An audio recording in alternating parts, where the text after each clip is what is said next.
Hello, hi guys. Hari ni kita akan buat buku isi padu. Okey, kita nak tengok darab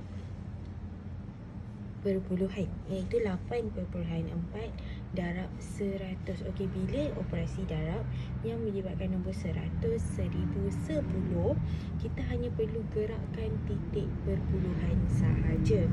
Okey, dalam soalan ni 100 ada dua sifar dan operasi darab kita gerak titik perpuluhan ke sebelah kanan. Okey, so dua sifar dua kali gerakkanlah ke sebelah kanan.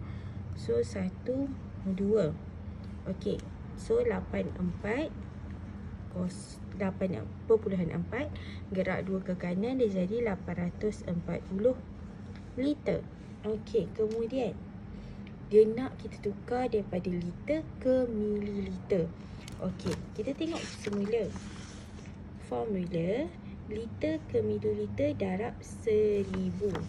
So, kita akan darab dia dengan 1000. Kemudian kita darab pula 1000. Okey, darab 1000. Sekarang titik perpuluhan tak ada. Jadi kita letak dekat belakang sekali titik perpuluhan, belakang kosong tu. Kemudian dekat sini 1000 ada 3 sifar. So, gerak 1, 2, 3. So, dia akan jadi 840,000